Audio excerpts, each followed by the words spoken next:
Imos dar comezo, entón, a esta sesión ordinaria do 27 de setembro. Comezamos pola acta, aprobación da acta número 8 do pleno de sesión ordinaria do 26 do 7. A videoacta disponible. Votos a favor da acta, entón, da acta número 8 do 26, e agora tamén se aprobaría a acta número 11 da sesión extraordinaria do 6 de setembro. Entón, votos a favor, quedaría aprobada. Dase conta tamén das resolucións da Alcaldía e da Xunta de Goberno. Son a 13, a 14, 15, a 16 sesións ordinarias, desde o 9 do 7 ao 27 do 8.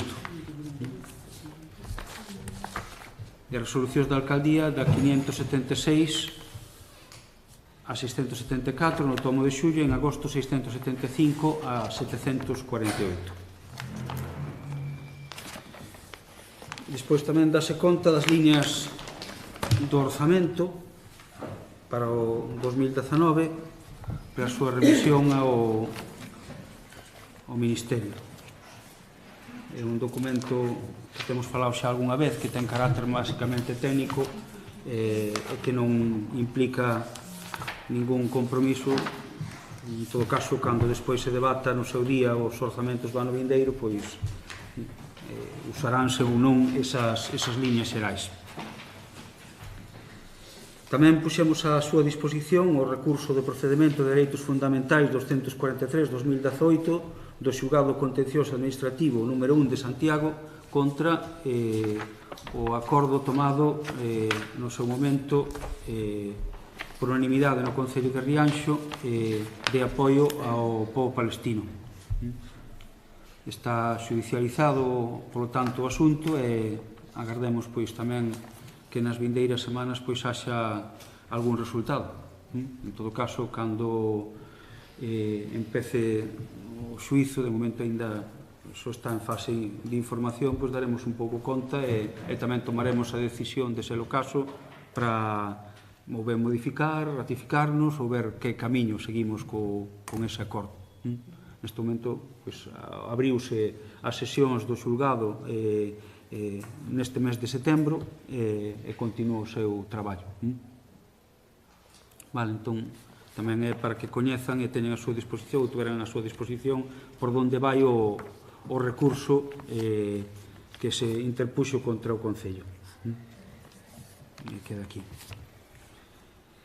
Ben, tamén se dá conta da circular da Deputación da Coruña da aprobación do POS adicional 1/2018 por maior achega provincial primeira fase, donde incorporarían dous proxectos a maiores do que xa se aprobou no POS con achega municipal cero, como son a restauración de pavimento da Alameda de Rianxo, Campo da Riba, e a instalación dun ascensor para responder tamén aos compromisos de cesión do Instituto Social da Marina, da antiga Casa do Mar. Todos esses dous proxectos pasarían a formar parte dese POS adicional e, se non me engano, creo que mañán no pleno da Deputación xa foi aprobado, xa foron aprobados, entón xa poderían tamén pasar aos trámites de licitación por parte do Concello. E pasaríamos tamén, entón, ao primeiro punto onde pasamos ao debate, que é a colaboración cultural co Concello de Celanova e Rianxo, vilas literarias. Basicamente, búscase abrir un pequeno protocolo de colaboración dunha vila como é Celanova, unha vila con moita sintonía con Rianxo no sentido de que ali é o berce de Curros Enríquez, de Celso Emilio Ferreiro, contan Méndez Ferrín, contan algunhas outras singularidades, neste caso, como é que tamén ten Rúa da Riba, Rúa da Baixo, que tamén hai varias casas museo, e a relación que se establece entre as vilas pois podería dar lugar a que se impulsase un proxecto de vilas literarias donde Rianxo, como Celanova, pois terían moito que dicir.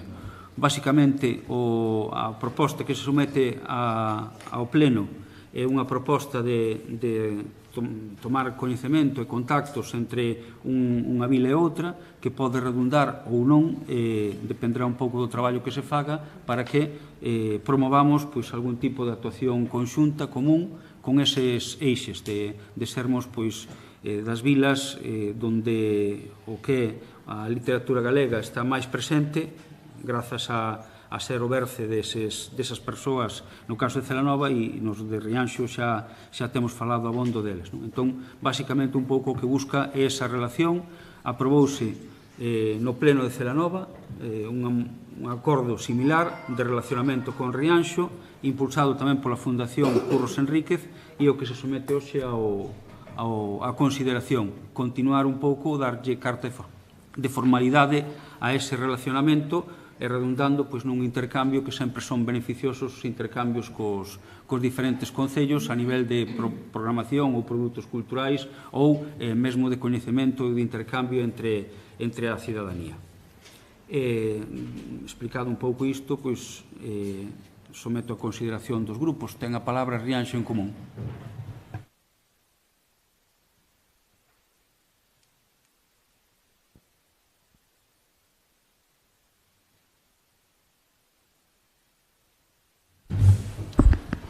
Bueno, vou empezar xa dando as gracias porque por fin temos un espacio para poder estar así un pouco máis cómodos.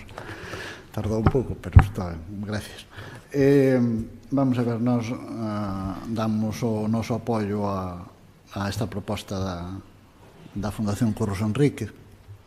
Non dalo podría resultar incluso descortés, pero tamén nos damos sin maior entusiasmo, porque a proposta que nos chega é certamente vaga. O sea, Rianxo e Celanova, vilas literarias, bueno, vale. E tampouco nos anima moito o percorrido que leva a proposta. Maio, creo lembrar, maio 2016, Fundación, xaneiro 2017, Concello de Celanova, outubro 2018, Concello de Rianxo. Non parece que anime tampouco que a proposta teña moita vitalidade. O dito, damos o noso voto favorable e cortés a esta proposta e esperamos engañarnos nestes vaticinios que acabamos de facer. Gracias. Nós tamén apoiamos a proposta.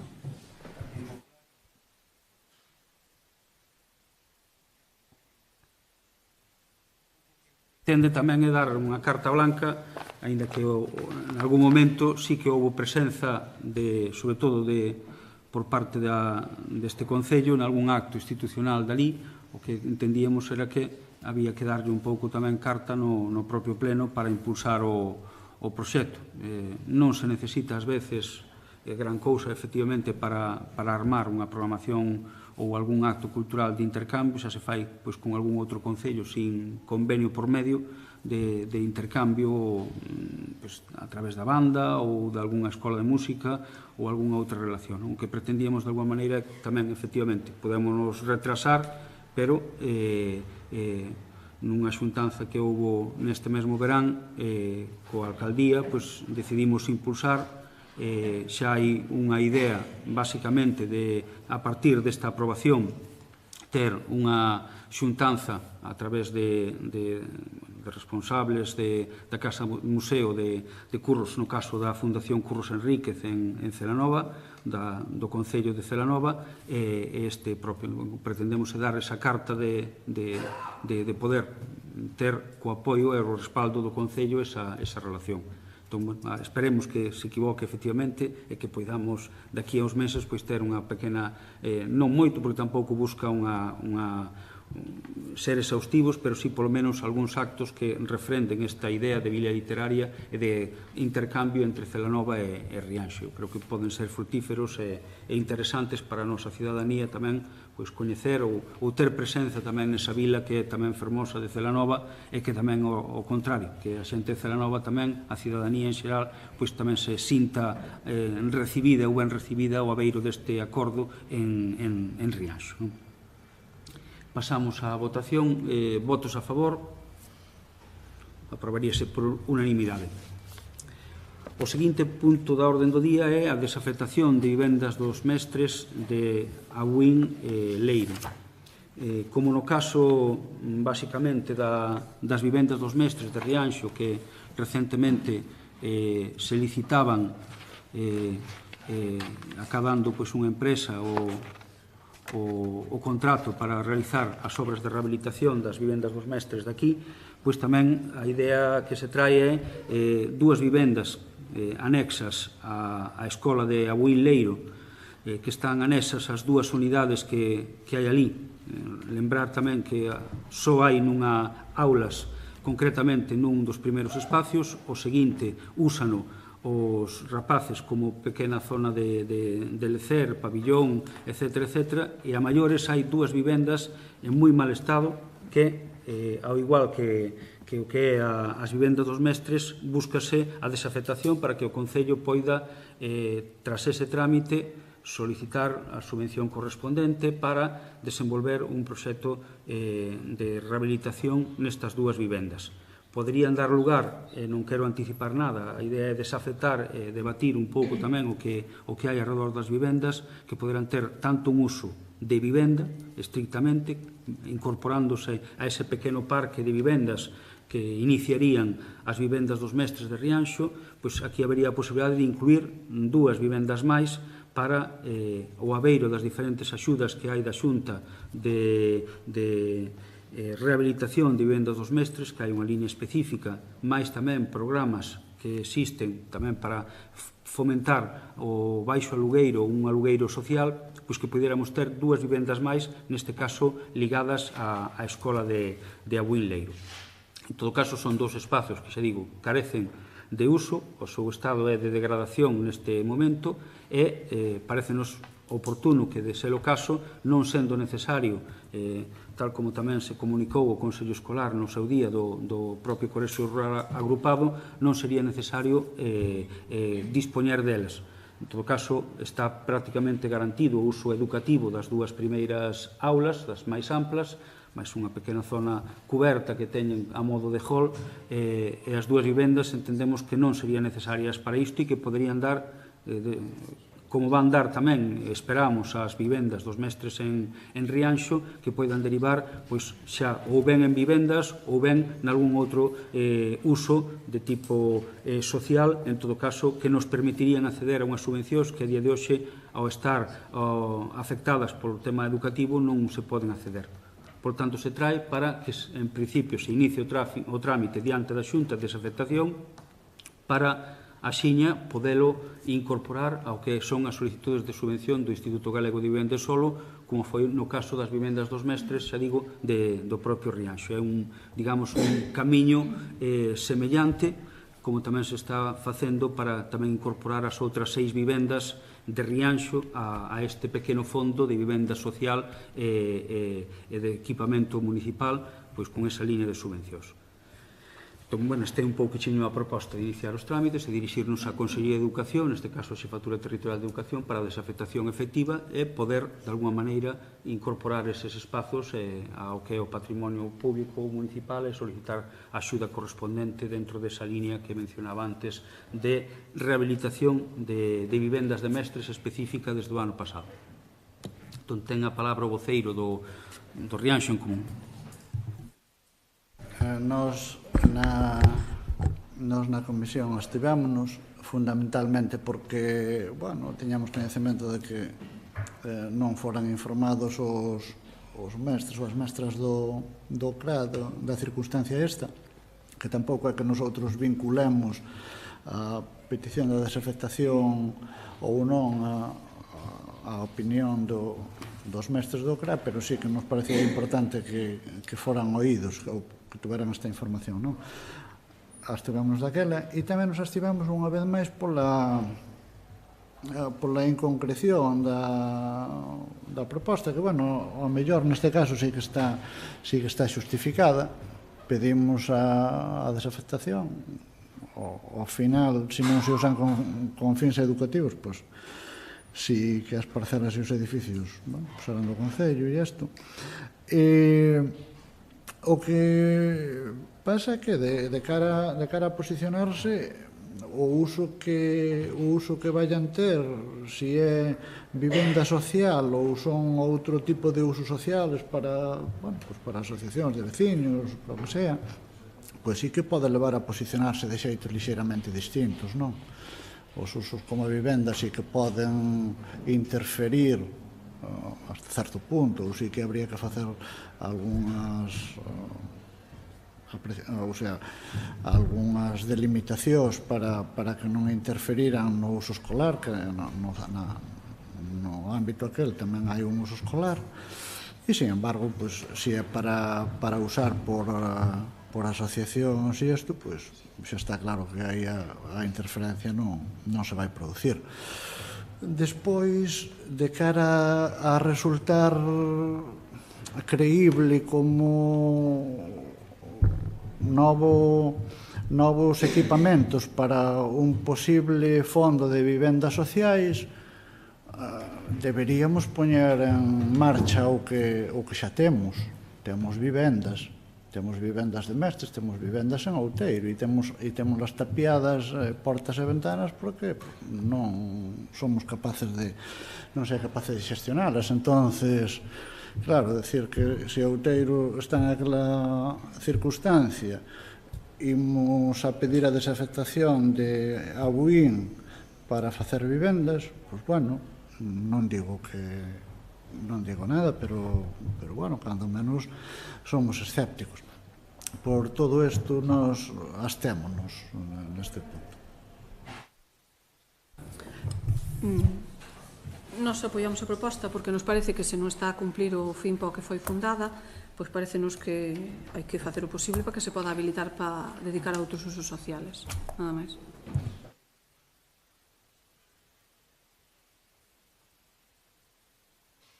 Quería que complementar un pouco a información. Son procesos que normalmente levan moito tempo. Desde que se solicitou a desafectación das vivendas dos mestres hasta que acabamos de adxudicar a obra, pasaron bastante tempo. Quero dicir que son trámites longos, por iso tamén o que pretendemos é, de alguma maneira, anticiparnos e ir trazando camiño.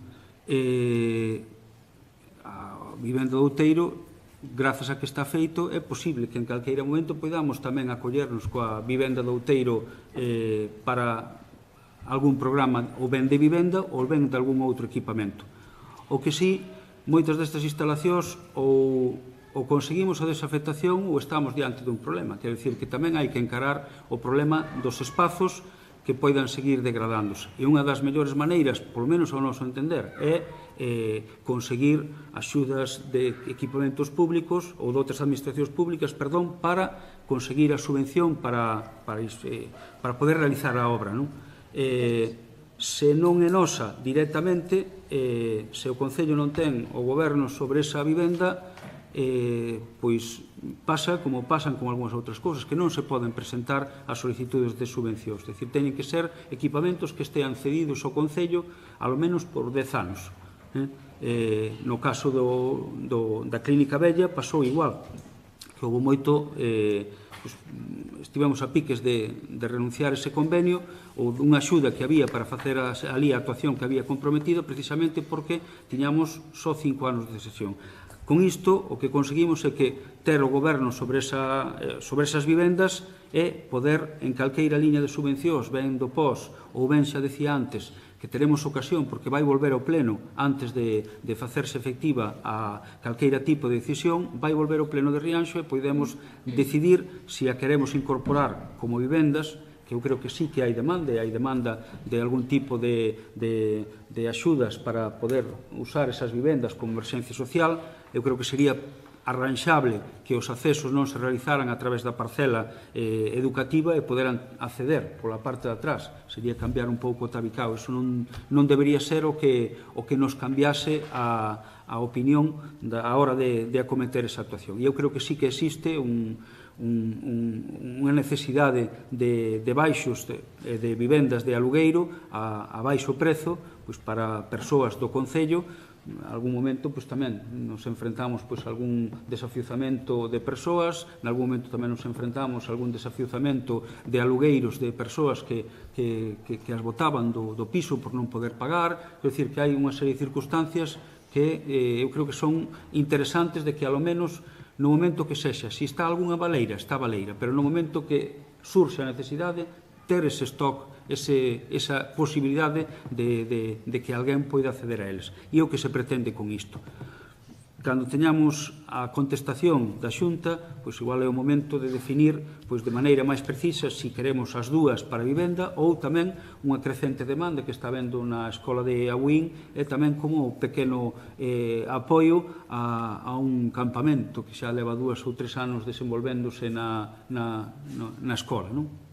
A cargo dunha organización de Compostela e outra de Burela, que están vindo a acampar e usan eses espacios. Pois tamén é unha demanda tamén crecente que se pode dar tamén uso a unha parcela moi interesante desde o punto de vista ambiental, chea de varias especies, tamén interesante porque está moi perto das escolas máis perto da zona de praia e de mar, pois tamén é interesante. Pero en todo caso teremos ocasión de debater ese segundo uso. O que intentamos agora é iniciar a tramitación e conseguir o goberno disto, que nos posibilita ás veces tamén que se usen para locais de asociacións ou local da Comunidade de Montes no caso da de Rañó ou para algunha outra actividade recreativa no caso da Bacariza. Quero dicir que sempre hai un uso positivo da cidadanía para estes espazos e en todo caso eu non quería responsabilizarme ou non me gustaría de que a degradación dos sitios ou tuveramos que tomar a decisión de demoler incluso unha antigua escola,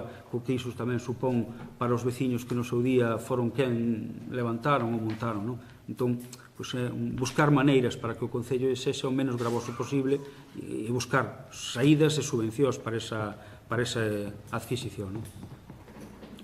En todo caso, visto o resultado, abstencións, votos a favor, quedaría aprobado o expediente. Ben, traemos tamén outra subvención máis, neste caso xa é unha actuación importante, que é acollerse ao Fondo de Cooperación 2018 de rehabilitación do Instituto Galego de Vivenda e Solo para incorporar o Pazo de Rianxiño ao patrimonio municipal. É unha subvención a fondo perdido, sen interés, polo tanto, creemos que é un dos... é un préstamo, efectivamente, perdón, é un préstamo, é máis preciso, no sentido de que hai que devolvelo. En todo caso, é un préstamo, entendemos que tremendamente vantaxoso, polo que supón de ter cero interés, cero de comisión de apertura, é dicir, que non hai ningún color con respecto ao que é o que puderamos obter dunha entidade bancaria. Entón, evidentemente é un préstamo que se devolve, se for unha subvención non habería que devolvelo, este sí que hai que devolvelo, incorpora tramos de aproximadamente 200.000 cada ano, hasta devolver a totalidade do 1.600.000 en 8 anos. Entendemos que é posible realizalo así, non diferiría os prazos sustancialmente moito do que teríamos que ir cunha entidade bancaria. En todo caso, pois tamén entendemos que co ser un préstamo cero interés que é ventaxoso, está destinado un pouco a iso, e a idea, consultamos co Instituto Galego de Vivenda e Solo, había neste Sintres capacidade de financiamento, non está esgotada a cantidade, e, bueno, o que se pretende traer o expediente para presentalo e poder disfrutar diso para cubrir os prazos. A primeira posibilidade que hai para construir, para adquirir o Pazo de Rianxiño sin acudir a un empréstimo público. Privado. Non quitaría para que nos puderan esas cantidades que temos que dar, que pudera haber algunha outra administración, caso da Deputación, sería algo que serviría para descontar este importe, e se houbera algunha outra axuda de outra administración, pois tamén podería diminuir ese fondo. Pero creo que é unha boa oportunidade a día de hoxe para solicitar ese 1.600.000 de custe do Pazo o abeiro desta liña de empréstimo da Xunta. É o que se trae ao debate. Ten a palabra Rianxo en común. Bueno, nos apoiamos a solicitude, aínda que despois de ler a convocatoria, a verdade é que dudábamos bastante de que se axustara ao que se quería facer. Nos na convocatoria vemos que pon que falase de rehabilitación ou de mercar para rehabilitar, e non é o caso, pero, bueno, en todo caso, se o consultaron co Instituto Galego da Vivenda do Solo, pois ben estará. A parte de todo, tamén teníamos outra inquedanza, ou sea, outra cuestión, a propósito do montante, non 1.600.000, tiñamos entendido que tiñamos comprometidos 300.000 da Diputación para mercar, porque a cantidade xa sería menor, e estamos seguros de que non pode ser de outra maneira, de que a Xunta tamén ten que colaborar, porque ao final estamos poñendo en funcionamento un servicio que é de competencia autonómica non municipal, entonces, pois esa cuantía ten que ser inferior co que agora xa sabemos, e ten que ser sensiblemente inferior cando, bueno, pois a Xunta diga algo. Despois, o sea, apoiamos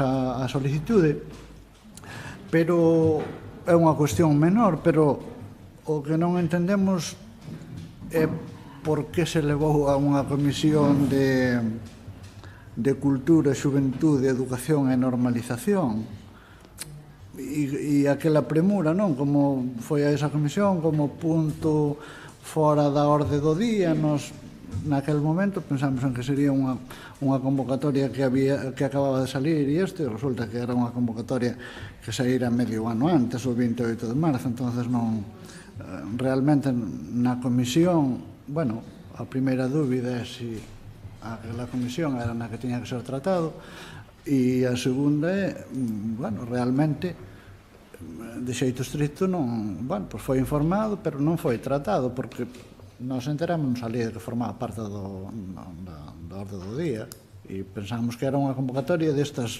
express, que sale e que ten 15 días para tal, pero non era o caso. Bueno, en todo caso, nos apoiamos a solicitude a que nos estamos referindo. Nós tamén apoiamos a solicitude. Bueno, queremos que canto antes nos fagamos co capital que nos fai falta, porque temos que adquirir o ben, porque o tempo pasa, e despois xa sabemos que o quedamos sin ben, e además temos que pagar 50.000. Entonces, esperamos que nos lo concedan, e, bueno, sin duda que é unha maneira de facernos con cartos non as condicións mellorables. Gracias.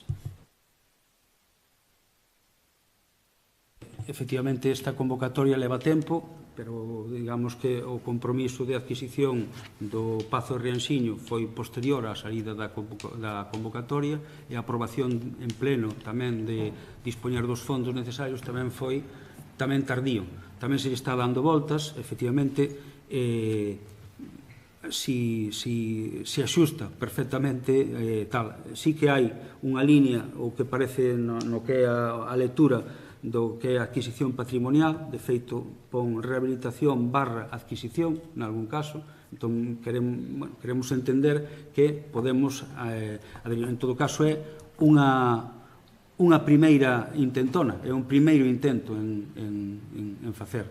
Temos aí sempre a posibilidade de adquirir ou de ir ao crédito privado, non? Pero, habendo isto, pois, eu creo que paga a pena, non digo arriscarse, porque non arriscamos absolutamente nada, pero sí facer o intento de presentar unha subvención a unha liña de axudas que esperemos que todos interpretemos ou se interprete tamén pois esa adquisición. Non hai problema que os 300.000 euros comprometidos de alguma maneira pola Diputación, de alguma maneira, de ser o caso, con posterioridade a ter adquirido o ben, ou ben, cando se estea tramitando o crédito, tamén se falará coa Diputación para que realice esa achega que entendemos firme, que é firme e que ademais vai redundar en que estes importes incluso vayan a baixa, ou ben anular unha anualidade completa e parte de máis, ou ben minorar, aí non hai dúbida. En todo caso, esperar que esta subvención chegue a bo termo e que poida adiantar na medida do posible os prazos para que sexa efectiva. No que é a comisión tamén é de patrimonio. Entón, de alguma maneira, entendíamos que a comisión de patrimonio é patrimonio do Concello, entendendo simplemente se debatía o que é a adquisición do Pazo. Por iso foi a de Educación, Cultura e Patrimonio, e non estritamente a outra que teremos que xuntar para o que é o deseño do que é a Comisión de Servizos Sociais para debatir o uso e o traballo que se realice de xestión. Pero para estritamente a adquisición do Pazo entendíase que era boa ocasión esta comisión que estaba constituída para algún outro tema que xa debatera tamén iso, no sentido de que fora a de patrimonio e unha adquisición patrimonial para o Concello. Esa é un pouco a aclaración. Ben, visto un pouco o sentido da votación, votos a favor, quedaría aprobado.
Pequenas lesións ata grandes endometriomas ováricos e ou grandes e extensos nódulos ou fibroses e adherencias que causan unha severa distorsión da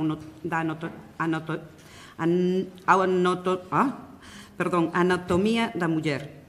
O tecido endometrial pode estenderse por ovarios, peritoneo, ligamentos utereosacros e fondos do saco de Dugas, sendo menos frecuente fora da pelvis, aínda que afecta a calquer órgano, tanto pulmóns, meninxites, etc. Na pelve pode invadir órganos diferentes dos xenitais internos, como o intestino, frecuentemente recto ou sigma, a vexixa e os úteres. Noutra ocasión, o tecido endometrial ectópico localízase no propio útero, fora do seu emplazamento normal, producindo unha variante de endometrosis chamada adenomiosis, que pode ser difusa ou focal. Adoita clasificarse a endometrosis en 4 graus, segundo o nivel de inflamación do tecido, e non se pode correlacionar ao estado co tipo e ou severidade dos síntomas e o seu pronóstico nin tampouco co pronóstico de infertilidade. Segundo os estudios, esta endometrosis afecta ao 10% das mulleres en idade fértil. De se confirmar este dato, en Galiza habería máis de 60.000 mulleres afectadas por endometrosis, das cales o 15% teñen formas severas da doenza e o que suporía que serían afectadas 9.000 mulleres. A endometrosis, ademais de poder resultar incapacitante para a muller, implica en moitos casos un grave problema de, como dixen antes, aquí volvese a repetir o problema da infertilidade. O retraso neste diagnóstico ven sendo de 8 anos e ven dando por dúas causas fundamentais: que as mulleres non coñecemos esta doenza, a pouca atención que ata o momento o sistema sanitario prestou a estes síntomas, asociado falsamente coa regla, coa dor da regla, e normalizado neste sistema principal da doenza. É por isto que a Asociación Querendo Mulleres con Endometriosis nos trae ao pleno estes seguintes acordos. O Concello instará por escrito nos próximos 30 días ao Sergas e ao EOSI correspondente para que proceda a establecer unha programación de xornadas de formación sobre endometriosis ás que poida acudir o persoal sanitario que atende os distintos servicios que dispersa o Sergas no noso Concello: os facultativos de primaria, a especializada, enfermería, matronas, fisioterapeutas e terapeutas. Outro punto sería garantir consultas específicas de endometriosis suficientes para o número de afectadas da área nos hospitais aos que acoden as mulleres do noso Concello e a derivación destas pacientes a áreas nas que existan, mentres estas non se creen. Outro punto sería crear unha unidade multidisciplinar composta por xinecólogos, radiólogos, ciruxáns xerais con experiencia en cirurxía coloretal, urólogos, anestesiólogos, psicólogos, fisioterapeutas, especialistas en dor, etc., para mellorar a atención nos casos máis graves de endometriosis e a derivación destas pacientes a unidades multidisciplinares doutras áreas sanitarias mentras estas non existan. Outro punto que nos traen a proposta é que o Concello instará por escrito nos próximos 30 días á Consellería de Sanidade tamén que, un punto, dar cumprimento á moción que por unanimidade aprobaron todos os grupos políticos da Cámara o 22 de abril de 2015 sobre endometriosis e que recollía a grandes medidas de demanda de mulleres afectadas por esta doenza. Outro punto, facilitar ás mulleres con endometriosis un mellor acceso aos tratamentos de fertilidade nos hospitais públicos, melloras nas listas de espera, facilidades para conxelar os ovocitos antes de cirurxías e tratamentos que poidan afectar a súa calidade ovárica, así como a execución de campañas de ovodoazón destinadas a captar doantes na sanidade pública. E tamén nos insta ao Concello a que nos próximos 30 días mandemos ao Ministerio de Sanidade a convocar un Consello interterritorial no que se aborde este tema e se establezca un plan estatal de endometriosis no que se comprometan investimentos para a mellora da formación do persoal e a divulgación da doenza entre a poboación femenina.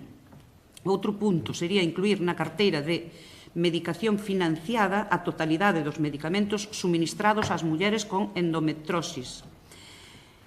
Outro punto 4 que nos comprometeríamos sería a solicitar aos institutos de investigación públicos galegos a que desenvolvan proxectos de investigación da endometriosis e un quinto que sería que o Concello se comprometese a impulsar unha campaña informativa entre mozas de 12 a 18 anos nos centros educativos do noso Concello para dar a coñecer a doenza e para tratar de recordar na medida do posible o retraso diagnóstico a través da distribución dun folleto informativo cuyos contidos serán facilitados por Querendo Mulleres con Endometriosis e que contará coa revisión da Sociedade Galega de Obstetricia e Ginecoloxía.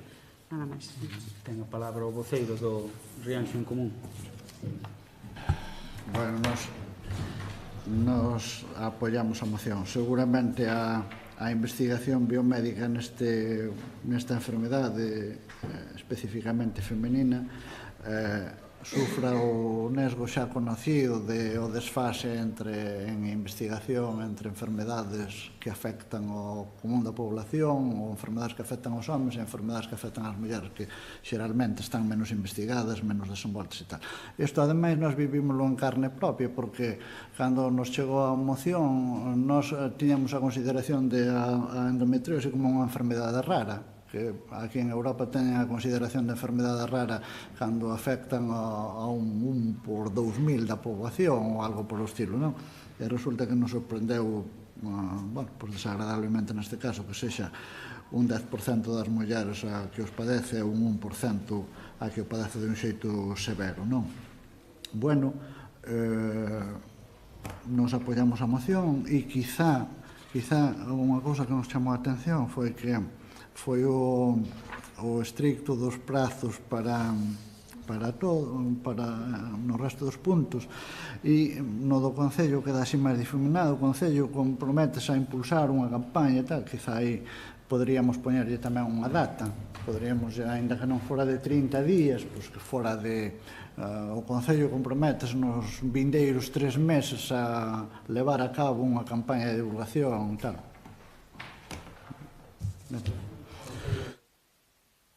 Nós tamén apoiamos a moción porque nos parece que é importante a información para saber como reaccionar e, ademais, que os que teñan que tomar medidas, pois que os apliquen e traten de paliar o máis posible as consecuencias desta enfermidade. Nada máis. Gracias. Nos vámonos a abster porque creemos que esta moción debese de presentar ao Parlamento de Galicia e, se queren, tamén no Congreso dos Diputados ou no Senado onde corresponda, pero creemos que desde o Concello, que non temos competencia en sanidade, pouco podemos facer máis que o que din eles, presionar, pero primeiro que metan a moción no Parlamento e que insten a Consellería de Sanidade directamente, que saben que van a facer moito máis forza que desde un ayuntamiento, que pouco podemos facer, e de feito é o que dicía o compañeiro, que nin datas hai para que nós podamos colaborar co tema. Por lo demais, estamos de acordo, pero con esos matices, máis nada. En principio, o prazo non o pon ao Concello. De todas maneiras, normalmente non se tardan 30 días en remitir os acordos de todas estas cousas. Entón, antes dos 30... Sí, xa entendín. Quero dicir que antes dos 30 días a todos lles vai chegar a comunicación. O único apartado que non ten o prazo, xa tamén nos puxemos en contacto coa asociación para que nos remitisen ese folleto e xa nos comprometemos tamén con eles a facer a divulgación. Incluso ofrecémonos a imprimilo, pero non fixo falta porque xa nos van traer impresos. Quero dicir que vamos intentar, non sei se nos 30 días, pero sí que nos 40 días ou 50 días, pois sí que ter repartido nas mozas de 12 a 18 anos do Concello ese folleto que nos vai facilitar impreso xa a propia asociación, co que cumpriríamos tamén ese prazo inicial para divulgar este tema. E contestando á voceira do Partido Popular, eu creo que eles están un pouco desesperados porque no 2015 comenta que xa aprobaron por unanimidade no Parlamento e que non foi avante. Entón, eu creo que a maneira tamén de reforzar e impulsar desde os concellos e intentar darlle un puliño máis a iso. En todo caso, bueno, efectivamente, estritamente do ámbito deles, seguramente farían máis forza no Parlamento, pero creo que é o último recurso chegar aos concellos con este tipo de mocións. En todo caso, no que a nós atinxe, pois efectivamente repartir o folleto e impulsar esa campaña informativa entre as mozas e mozos. Supoño que ademais incluso o propio Centro de Saúde de Rianxo será quen de tamén apoiar un pouco a campaña. Vale, entón, votos a favor, perdón, agora vos digo, abstencións do Partido Popular e votos a favor do resto. Ben, pasamos ao seguinte punto do orden do día. Outra moción que apoia as persoas denunciadas por reclamar a devolución do Pazo de Meirás. Entendo que a urxencia de algún xeito ben motivado porque están chamados a unha en maio a unha sí, no, en maio foi a actuación e acaban de chamalos ao xulgado. Entón é un pouco para efectivamente apoiar simbólicamente este apoio ás persoas denunciadas por reclamar a devolución. Votos a favor da urxencia e pasamos a debatela ahora. Como dixo o alcalde, o pasado 30 de agosto de 2017, un grupo de persoas galegos e galegas, demócratas, militantes, sindicalistas, activistas sociais, culturais e da memoria realizaron unha acción pacífica e simbólica que consisteu en despregar dúas faixas no Pazo de Meirás co obxectivo de reclamar a intervención dos poderes públicos para poder recuperar o patrimonio que debe ser do pobo galego e pretendían así deste xeito instar as institucións públicas que son quen realmente teñen capacidade para o facer a abandonaren a pasividade e a actuaren para rescatar así o Pazo e todo aquel patrimonio expoliado polo ditador Francisco Franco. Tratouse dunha acción pacífica nun día que era visita pública no que a familia tentadora ten que telo aberto e que non cumple como corresponde a un patrimonio declarado como ben de interés cultural. A acción durou aproximadamente 2 horas e todas as persoas que participaron nela abandonaron o recinto do Pazo de maneira pacífica e sin ningún tipo de incidente nin de dano ao patrimonio. Esta ocupación de Meirás tivo repercusión tanto a nivel internacional e así reactivouse o debate social e político sobre a recuperación do Pazo e obrigou as institucións públicas a manifestarse e a actuar máis decididamente ou comenzar a facelo, según o caso. É notario que mesmo o Partido Popular, que nunca se manifestara ningún interés por o patrimonio, nese momento tamén tuvo que asumir formalmente que no Parlamento de Galicia o obxectivo era recuperar ese Pazo para o pobo galego. Neste sentido, tamén a Diputación Provincial da Coruña fixou a posición unánime de toda a Corporación Provincial en que se avalaba por informes históricos e xurídicos e que poñe en blanco sobre negro de como esta propiedade chegou a ser detentada polo ditador Franco, e isto é, primeiramente, a través da derivación dos recursos públicos e despois a través dun contrato fraudulento de compraventa en Meirás en 1941, que tivo en todo momento carácter residencial e oficial de xefatura do Estado. E no pasado mes de maio, estas persoas participantes nesta acción pacífica tiveron coñecemento de que tuveron notificación dun xulgado de Betanzos no que foron denunciados por a Fundación Nacional Francisco Franco, Carmen Franco e Polo e don José Cristóbal Martínez Bordiú, o neto do ditador, de delitos que os acusaban, según eles, que eran violación de morada, co agravio de violencia ou intimidación, que segundo o Código Penal está penado con prisión de 1 a 4 anos, un delito contra o honor con publicidade penado de 6 meses a 2 anos ou multa de 12 a 24 meses, danos na mobilidade gravada e penada con prisión de 1 a 3 anos, delito de odio penado con 1 a 4 anos.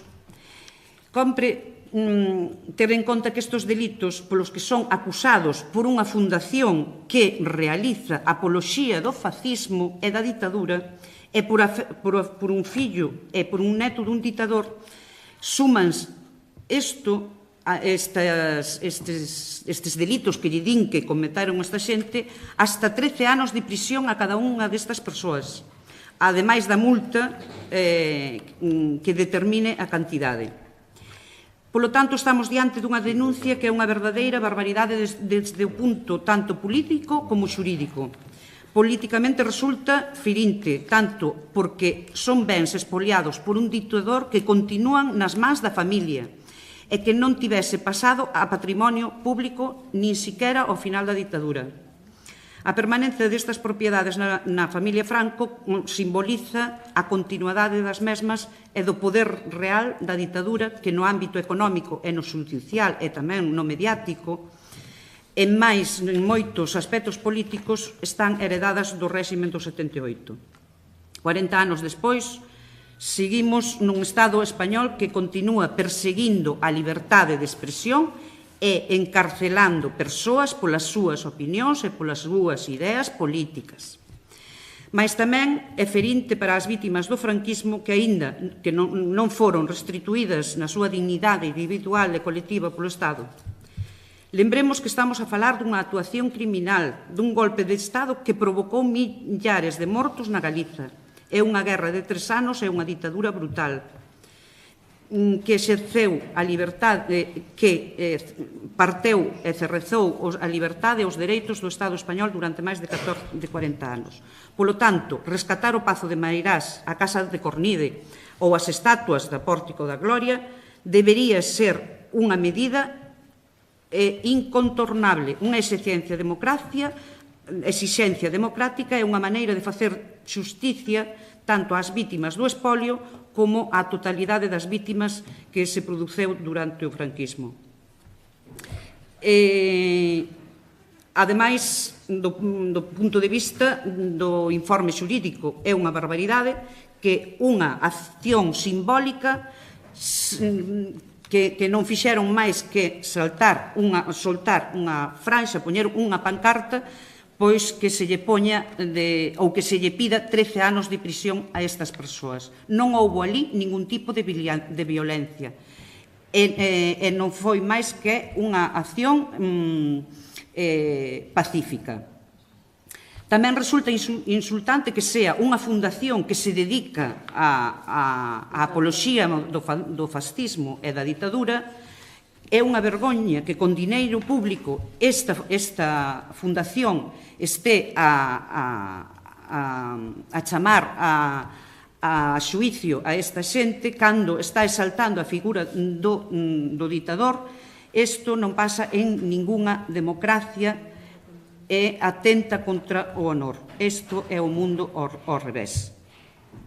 Con todo, resulta preocupante. Con todo isto podemos entenderlo nun contexto político e judicial imperante nestes anos no que a élite política e económica sabe separada, protexida por unha administración de xusticia que non foi democratizada, non pon fin a unha ditadura que ten plena liberdade para reproducir nas mesmas claves ideolóxicas. E moitas decisións xudiciais e sentencias que se ditaron nos últimos tempos van claramente contra a liberdade de expresión e de opinión e son certificadas contra a xusticia do Estado español. E nin é igual para todos, como sempre se predica, nin é independente e, cando é preciso, actúa ao ditado dos intereses do réximen. E, polo tanto, que este grupo solicita a este pleno que o Concello expresemos o apoio ás persoas que o pasado 30 de agosto do 2017 participaron nesta acción pacífica e simbólica de ocupación do Pazo de Meirás co obxectivo único de reclamar esa intervención dos poderes públicos para recuperar un patrimonio que debe ser do pobo galego. E manifestar tamén o rexeitamento ao respecto da demanda que interpuso a Fundación Nacional Francisco Franco, isto é, Carmen Franco e José Cristóbal Martí de Bordiuz, contra estes 19 demócratas que participaron na cita da ocupación pacífica e simbólica e que son acusados de delitos de odio contra o honor, contra os danos e a violación da morada. Tamén expresar a condena e o rexeitamento ao uso do Pazo de Meirás por parte da Fundación Francisco Franco, na que están a facer apoloxía do xenocidio fascista, da ditadura e do ditador, e, en consecuencia, demandar que se inicie as accións encamiñadas a ilegalizar tamén esta citada fundación.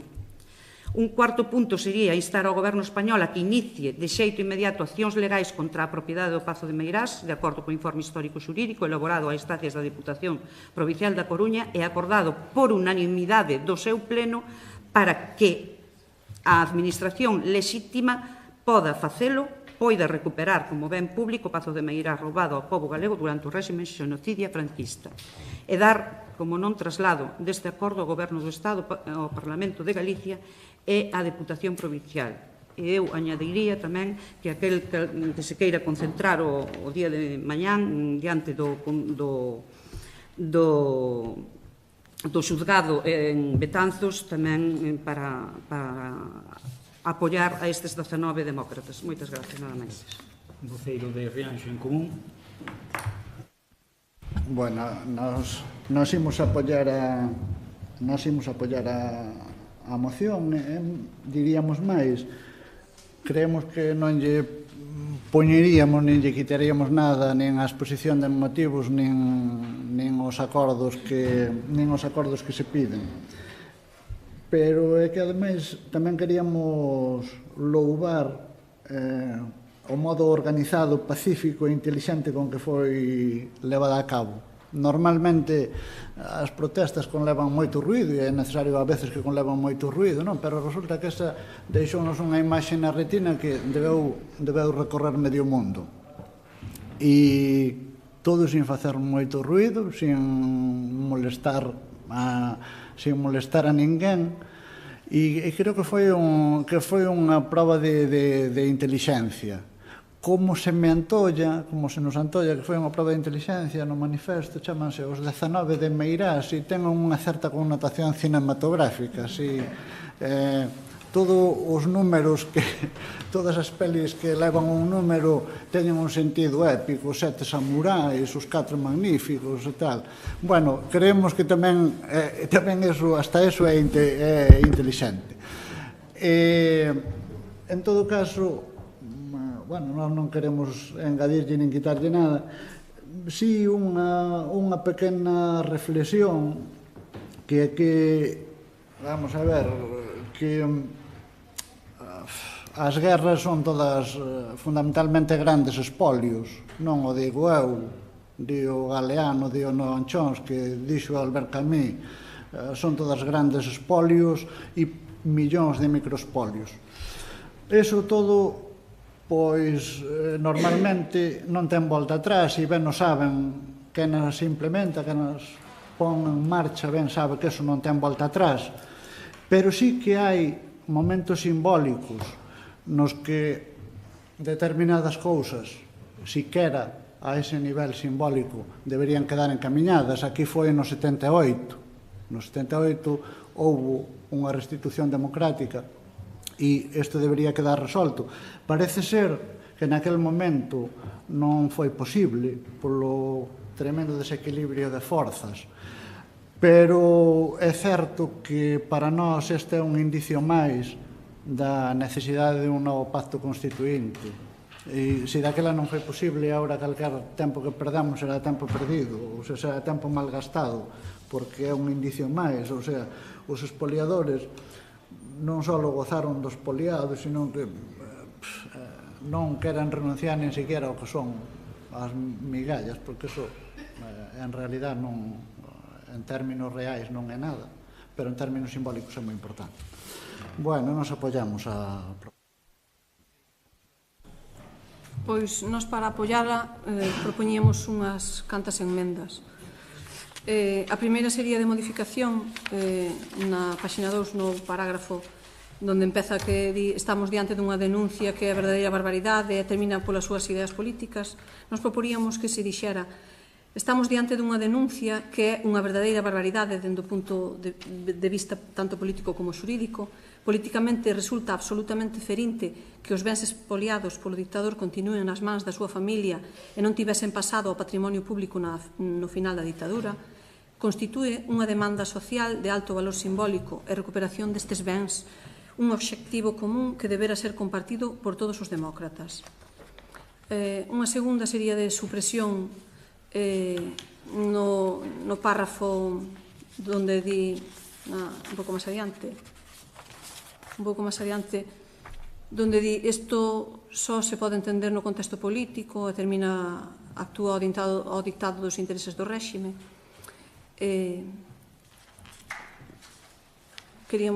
Parécenos que é indiscutible o avance da democratización da xustiza. Non nos parece que, aínda que é evidente que hai resolucións judiciais poden ser discutidas, pero desacreditar unha sentencia judicial que dicta un sistema judicial, que dicta miles de sentencias ao día por un puñado de sentencias que non estemos de acordo, non nos parece que teña moito rigor.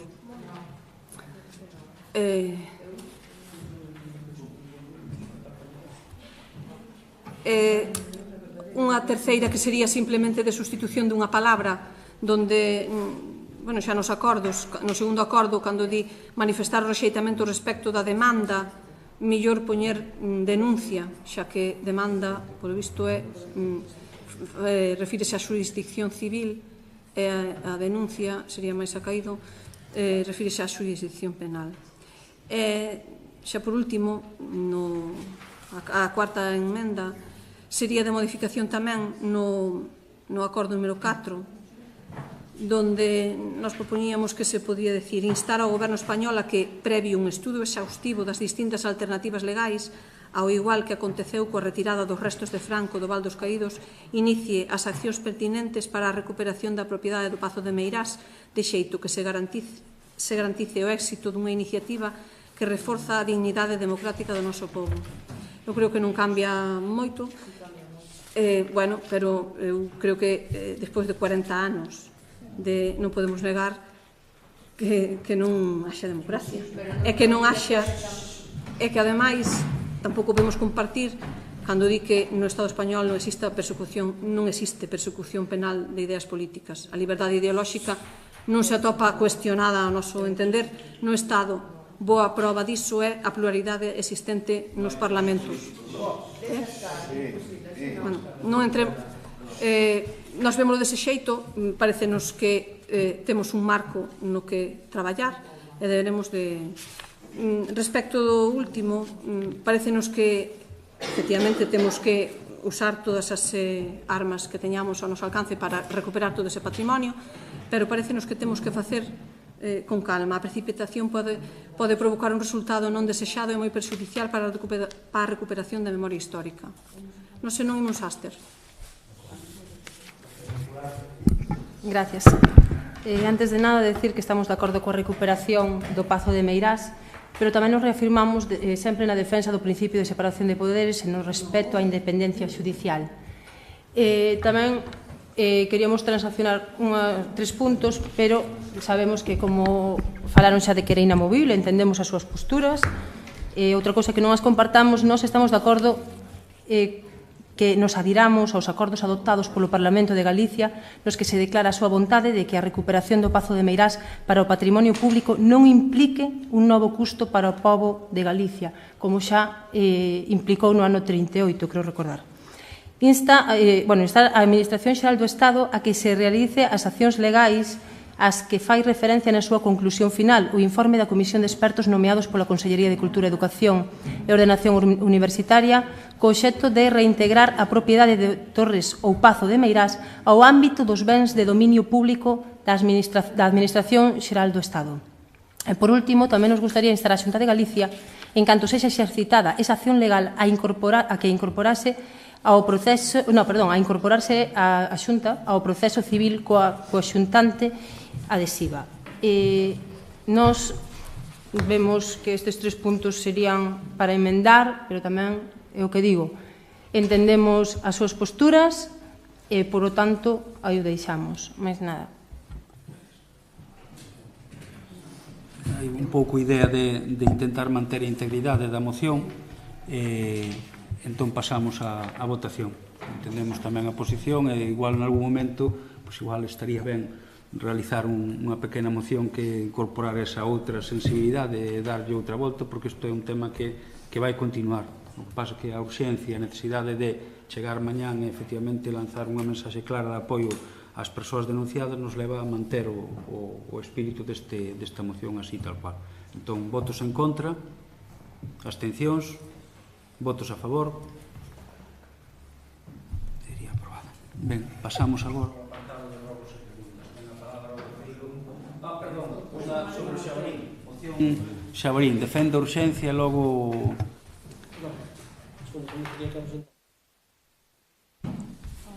Nada,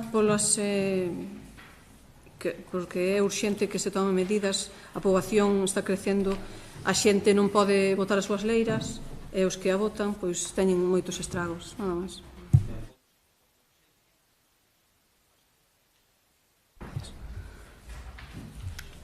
Bueno, vamos a presentar unha moción a que titulamos que se insta a Xunta de Galicia a adoptar urxentemente medidas respecto á poboación crecente de xabarín e aos danos causados por esta especie.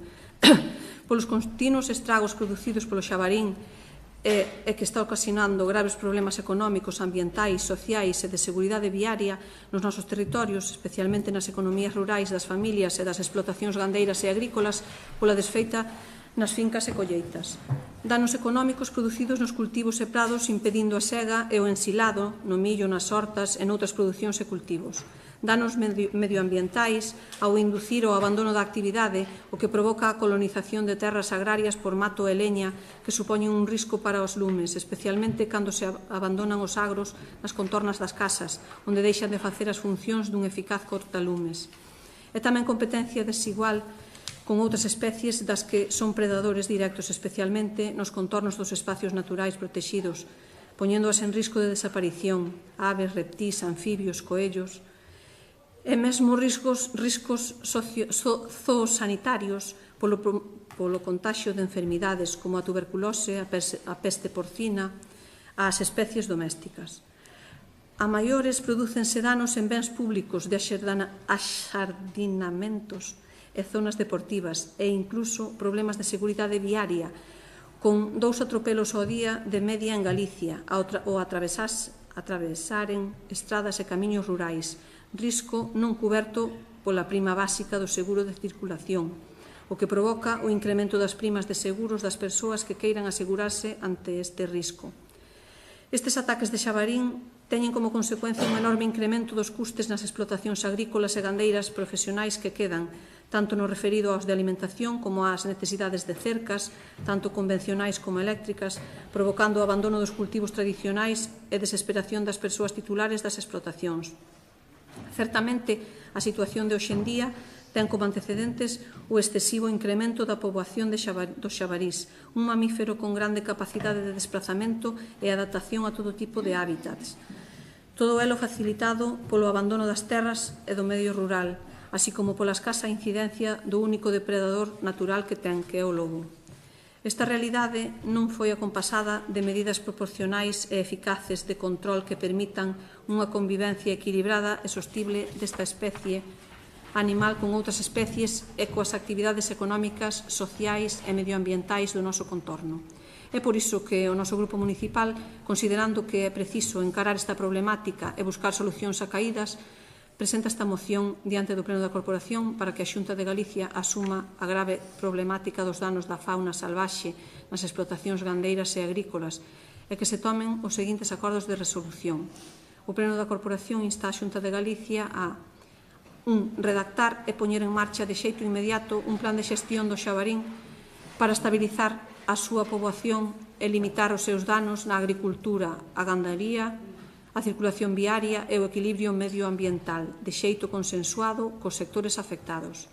2. Reformar a Lei de Caza de Galicia, de xeito que se regule a colaboración entre cazadores e produtores agrarios para protexer os cultivos, aumentando o número de batidas e incluso conceder esperas de noite, obligando á incorporación de plans de prevención de danos aos TECOR dentro do seu plan de ordenación cinexética, de forma que se teñan en conta os calendarios de cultivos e épocas sensibles aos danos. E terceiro, poñer en marcha o Fondo de Corresponsabilidade para pago de danos e medidas preventivas, así como abrir unha liña de axudas económicas para facer fronte aos danos que ocasionan as explotacións e nos cultivos. Nada máis.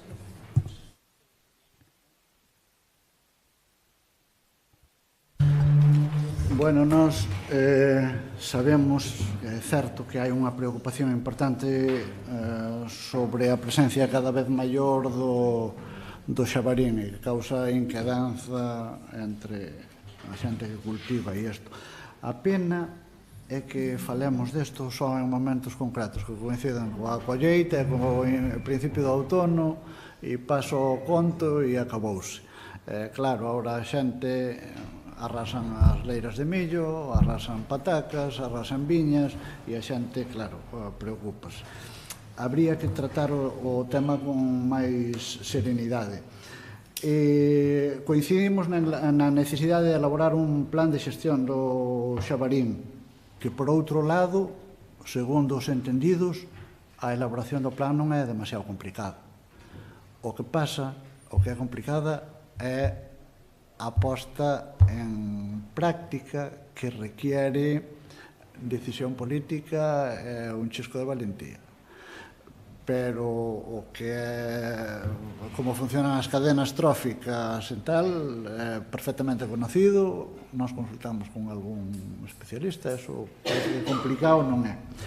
Tamén estamos de acordo en que hai que pagar os danos causados pola fauna, neste caso polos xabaríns, pero tamén outros. E parecenos un agravio aos labregos que non se faga.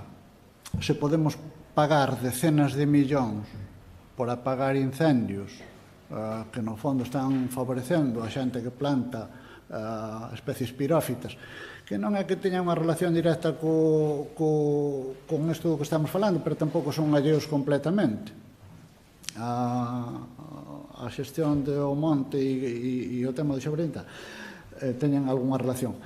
Entonces, que se poidan pagar decenas de millóns para pagar incendios forestales, xa digo, non favorecen só os forestalistas, favorecen outras cuestións sociales, pero tamén favorecen os forestalistas, e non podamos pagar unhas centenas de miles de euros de un xeito áxil a xente que lle provocan danos, pois claro, o que conduce a que esa xente abandone, supoño que non é o que queremos e, polo tanto, eso debería pagarse de xeito áxil.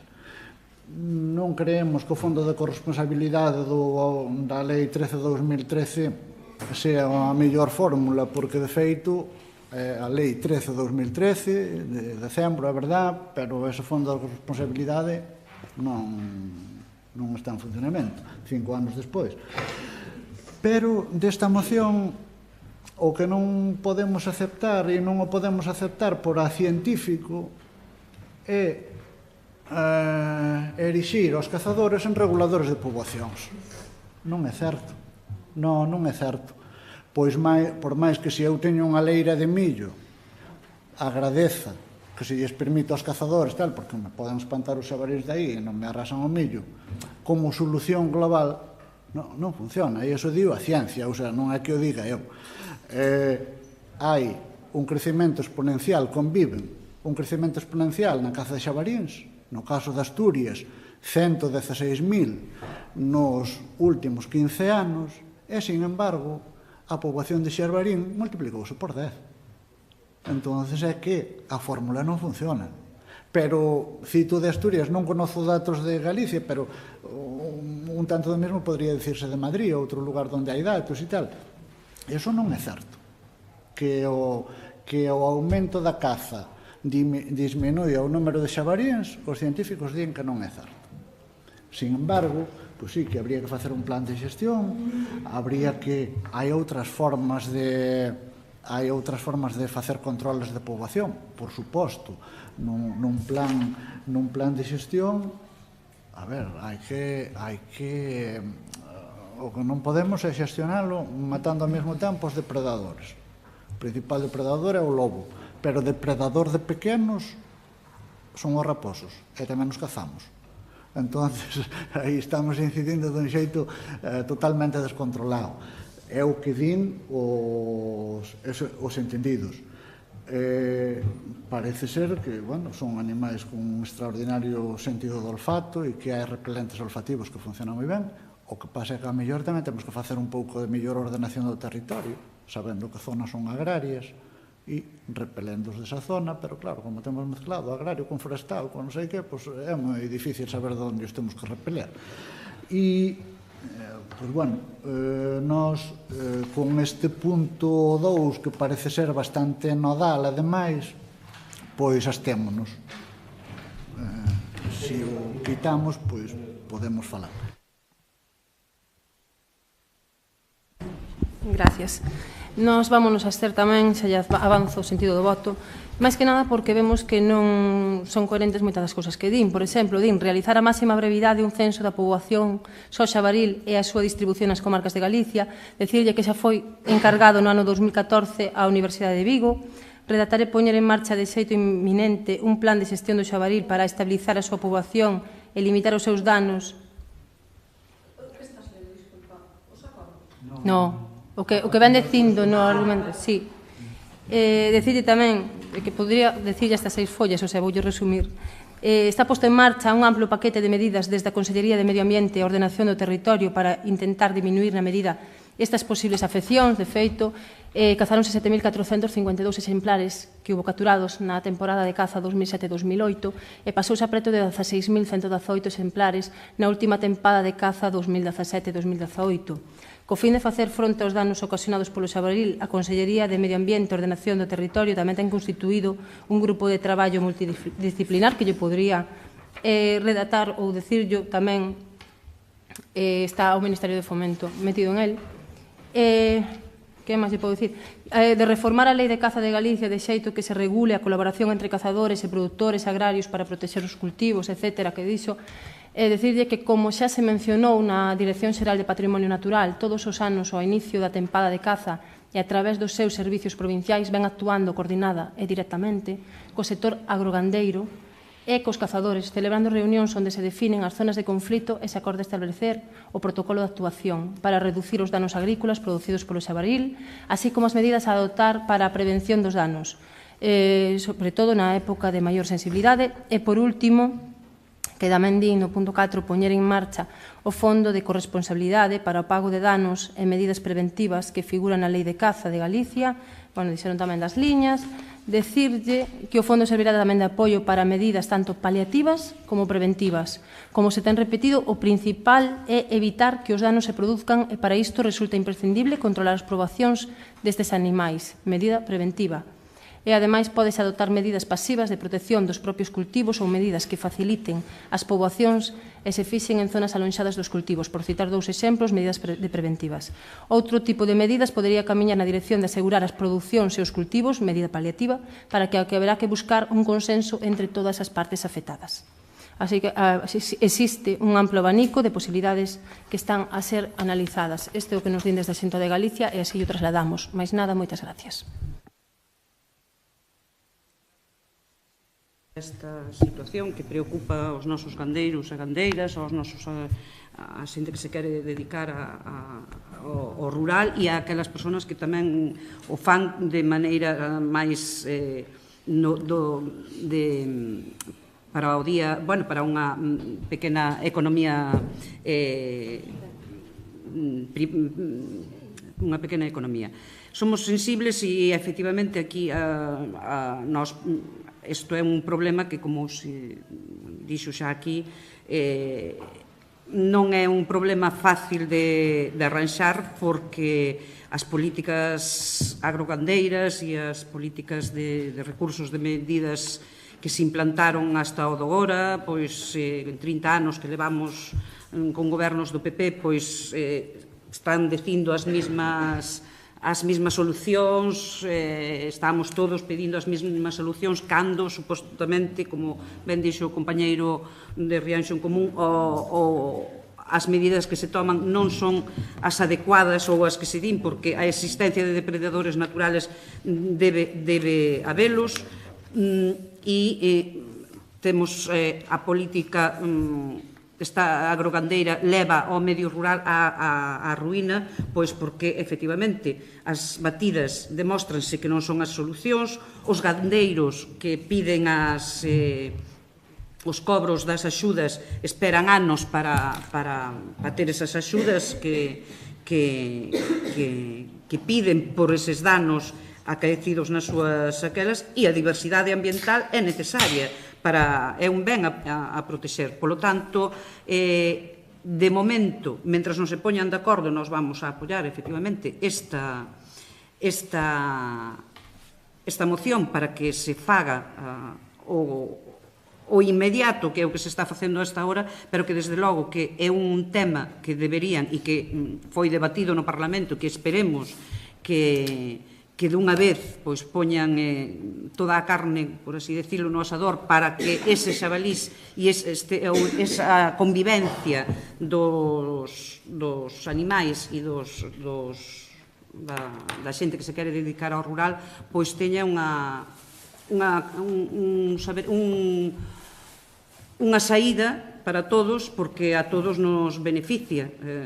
Si a naturaleza, si temos a naturaleza, si podemos convivir ca naturaleza, moito millor. Polo tanto, poñamos os recursos, poñamos as medidas que fagan falta, pero que, dende logo, fai falta outro tipo de medidas, iso tamén creemos que é verdad, porque con cazar solo o xabalí non se está solucionando o problema, e non con darlle carta blanca aos cazadores se vai a acabar con xabalí, porque efectivamente eu vin estadísticas e de 20.000 batidas que se fixeron no 2010, máis de 9.000 xabalís foron abatidos e creceu a partir do 2010, as estadísticas dan que sigue crecendo en porción máis avanzada. Polo tanto, hai que buscar outras medidas, pero, bueno, se esta é a que está plantegada hasta o de agora, pois, polo menos, que os que podan e teñan que vivir de botar 4 pés de millo, pois que o podan facer. Moitas gracias. No, eu simplemente decir que, non consideramos que sea a solución a caza, pero, bueno, algo paliará. A nós o que nos preocupa é que haxa xente nas aldeas, eu sei que na vila e nas cidades ao mellor preocupalles que lle vai a remexer ali a un xardín, pero a mí preocupame xente que está na súa casa, que ten a súa leira, que ten o seu tractor, que ten a ganas de traballar e que non pode facelo, porque despois ponse de mala leche. Entón, eu estou contentísima que haxa medidas, pero que non se ven. Entonces, espero que funcionen. Nós o que queremos é que, e tamén respetamos que o xabarín poda existir, convivir, pero, bueno, alguén, os científicos eses que din que a caza non, pois outras cousas. Eu que quero é que a xente poda traballar se quere e así axudarse á súa economía familiar. Nada máis.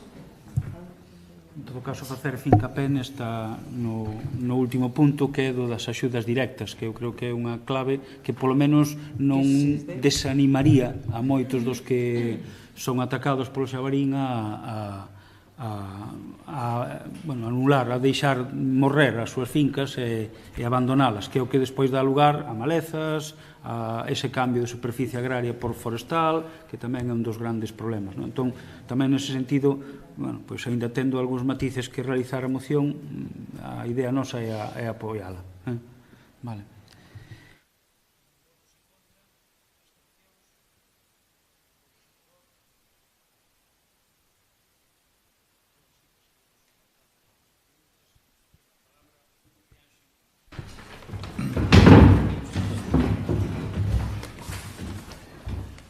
Moi boas. Nada, queremos comezar preguntando que vemos nos decretos de agosto, nos de agosto, claro, que o 28 de xullo, perdón, o 28 de agosto aprobouse o expediente de recoñecemento extrajudicial. Vemos que se está aprobando, é o número 7, ademais. Un recoñecemento extrajudicial fai apenas un mes antes se había aprobado un orzamento. Explíquenos o porqué deste recoñecemento, por favor. Tamén nas facturas de agosto vemos unha de 11.646 e de implantación de medios auxiliares consistente en montaxe de andamio e valla perimetral, simplemente para informarnos de en que zona se utilizou, só é por curiosidade. Nos últimos anos o Consello de Educación reúnese ao comezo do novo curso. O noso grupo sempre lle pareceu pouco, porque só se reúne unha vez ao ano. Polo que nós manifestamos varias veces, apostamos por unha permanente, onde haxa un seguimento, e despois de dicir isto,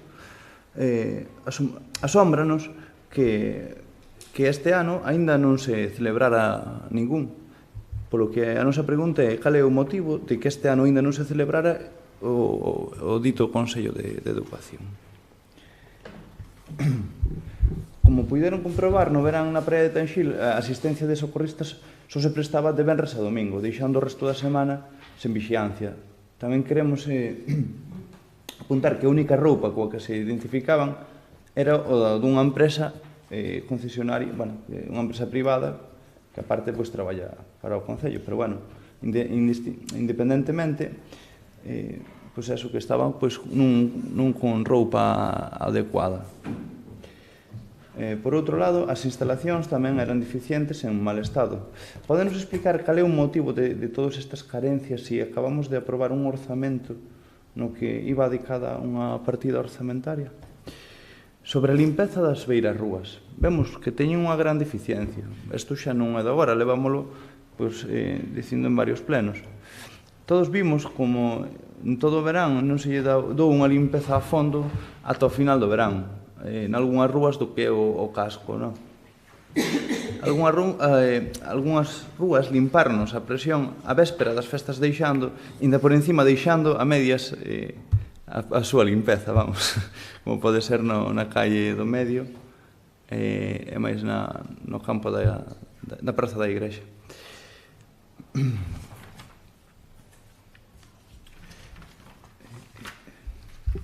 No mes de setembro vimos que convocaron unha bolsa de emprego para técnico de emprego dende o venres 7 ata o xoves 13, cun horario de 9 a 1 da tarde o venres e despois do luns ao xoves de 10 da mañán a 1 da tarde. Pois gustaríanos saber porque gustaríanos que nos explicaran cal é o motivo deses horarios e por que esa premura. O martes 11 de setembro tamén vimos nas redes un comunicado da Alcaldía e da Xefetura de Policía sobre o Día das Peñas. Gustaríanos que nos explicara máis polo miúdo o que aconteceu e as medidas que se van a tomar para que isto non vaya a peor, claro. Cal é o motivo para que no mesmo comunicado saia o falecemento dun veciño o falecemento dun veciño. Pareceu-nos chocante, ademais, como no mesmo comunicado que salgan noticias que non se relacionan entre sí. A carga e descarga que fixeron exclusivo para o Mercadona, canto nos vai recaudar o Concello a final de ano pola súa taxa? E outra pregunta. Sobre o rexistro de asociacións leva máis dun ano sen avanzar nada. Pódenos dicir o motivo e para cando teñen pensado puñelo en funcionamento? Digo isto porque nos é moi importante de cara á hora de elaborar uns orzamentos participativos. Vimos que, de alguma maneira, dixeron que estaban algo interesados, pois, cando foi da elaboración dos orzamentos, nos interesa que canto antes estea elaborado este regulamento. O dos taxis da Festas da Guadalupe, a verdade é que foi un escándalo bastante grande, porque sei que houve xente esperando máis de unha hora e media, e algúns hasta algo máis, ou foron andando para a casa a pés. Por que non reforzaron sabendo que aquí só temos 2 taxistas? E polo que nos informaron, ainda por encima, un dos taxistas faltou varios días. Esa é a nosa pregunta.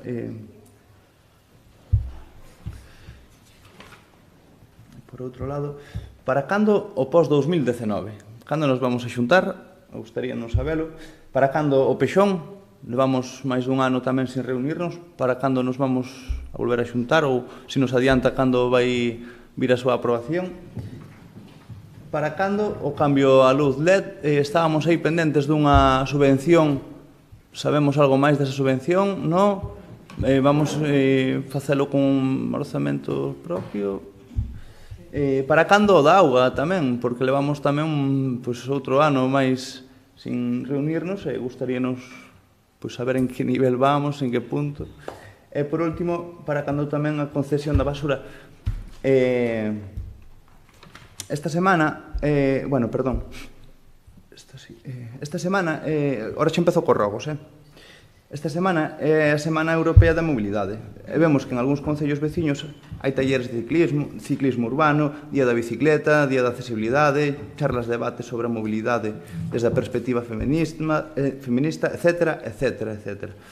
Cal é o motivo de que aquí non fagan nada aproveitando dita semana, non? E aproveito tamén para que rogamos que se cumpran as mocións que se aprobaron entre o resto dos membros. Por exemplo, o carril bici non está feito, non hai ningún proxecto, nin hai nada en vigor. Tamén as marquesiñas pois tamén. E despois no tema da accesibilidade, que vemos que se volveron a paralizar bastante desde o 2016, creo, 2016 ou 2017. Eso por un lado. Perdón, ainda non terminei. Podo seguir? Non. Sobre a publicación da volta ao cole da Policía Local, vemos moi ben todas as medidas de seguridade que se promocionan na páxina oficial, pero vemos que non se plasman as políticas que aquí levamos adiante mediante mocións de mobilidade e demais, que intentan mellorar por un modelo máis saudable, como pode ser o dos colecamiños ou camiños seguros, como lle queiran chamar, onde se promociona ir camiñando ao cole. Por outro lado, tamén vemos publicacións de actuacións moi boas, polo que dende aquí sempre felicitamos, aunque algunhas creemos que non o merecen tanto ás veces, como poden ser publicacións como a do 7 de agosto, onde se publica o corpo sin vida do profesor Don Xesús Costas, que estaba tapado cunha manta na praia de Tanxil. Esa pode ser unha, e depois tamén ás veces vemos que se publican fotos de algún veciño que foi collido por control de alcoholemia ou así. Aquí somos un pobo pequeno. Eu creo que ás veces ese tipo de publicacións debíamos de coidalas un pouquiño, non?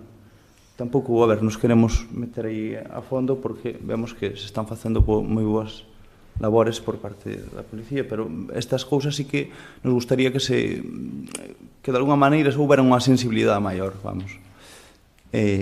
Por eso rogamos que por todo isto rogamos que insten ao administrador desta conta ou cambien ao administrador ou que poña, vamos a ter unha maior sensibilidade. Eu creo que é un tema que xa falamos algunha vez, o tema das redes oficiais do Concello, e creemos que son cousas moi importantes que se deben de tratar dun xeito correcto. Están nos dando queixas sobre o mantemento da erva do Colexio de Asados, sobre todo no verán. Rogamos que melloren o seu mantenimento e non o descoiden tanto, vamos. O parking municipal de Rianxo está bastante descoidado, de Taragoña tamén, pero vámonos a centrar nun. Rogamos que fagan un pequeno mantemento de pintura e humidades. Sobre o horario de autobuses, unha incógnita que miras no panel que hai na parada aí de Rianxo e pon un horario. Miras na páxina e sae outro. E despois, ainda por encima, varios usuarios nos están comentando de que os autobuses están vindo adiantados, veñen antes da hora. Rogamos que actualicen o panel se é que está mal e que insten ao órgano competente para que fagan cumprir o horario fixado. Xa pasaron máis de 6 meses dende que se convocou a última mesa de seguimento das mocións, tal como acordamos na aprobación desa moción. Simplemente rogamos que se convoque o antes posible. Despois tiña aquí dúas máis que xa acabo. Falta de licitación, volvemos a ver en facturas con reparo suspensivo, falta de licitación. Rogamos que se vayan poñendo as pilas e eso. Aprobación da cota do ano 2018 de Mancomunidade Arousa Norte. Estamos gastando 55.000 euros todos os anos e non sabemos a que se están adicando. Rogamos que, aparte, o alcalde xa dixera dunha vez que iba a traer atas ou iba a dar conta das atas que se celebran nos plenos da dita mancomunidade. Rogamos eso, que polo menos se nos aclare un pouquiño onde van parar esos 55.000 euros. E por último, nada, xa está todo. Vamos rematar así. Moitas grazas. Nós nun pleno anterior xa fixéramos referencia a que o tramo da ida Balaustrada donde o quiosco que baneaba moito, fixose algunha cousa ou vamos a esperar que pase unha desgraza? No pleno anterior tamén faláramos de que se iba a xubilar a matrona, non sabíamos como iba a ser sustituída. Preguntábamos se fixo algunha gestión diante dos Sergas sabemos algunha resposta. E tamén respecto do pediatra, porque teño entendido que pideu o traslado e folle concedido, esperemos que non marche antes de que veña un sustituto ou sustituta. As tapas dos rexistros, as tapas metálicas dos rexistros de saneamento, rexillas, que se encontran na calzada, a nosa pregunta é, poderíase buscar algunha solución para evitar ou polo menos minimizar o ruído que fan ao pasar os coches, porque eu fanme cargo da xente que está na súa casa, molestan moito.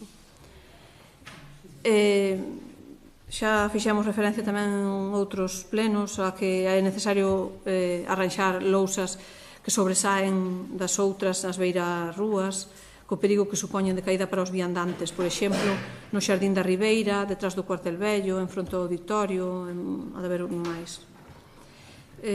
Nos pediríamos que se aproveitara o tempo que estamos tendo para limpar as cunetas e taxeas que todos os anos dan problemas e depois os camiños vense anegados de auga cando chove. Logo de queixas recibidas por usuarios e usuarias da praia de Tanxil polo estado da area, había que buscar unha solución para que no vindeiro ano estivese en mellor estado, dado que se atopa cheo de conchas, está moi apelmazado, dificultando camiñar por ela.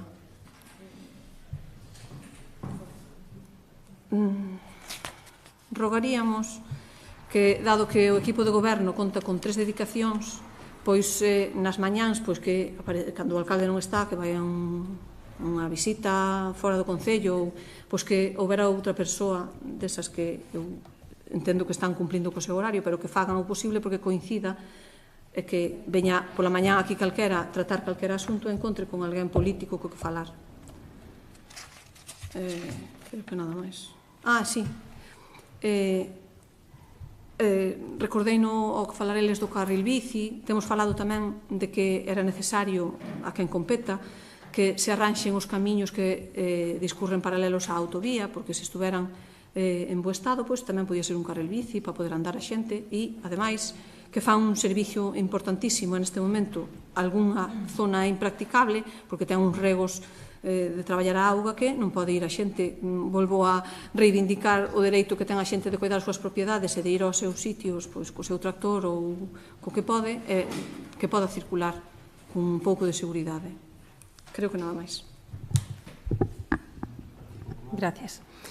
Rogamos que arreglen a farola da Ribeira, xa que queremos que ten un peligro considerable. Tamén que arreglen as baldosas do paseo que están soltas.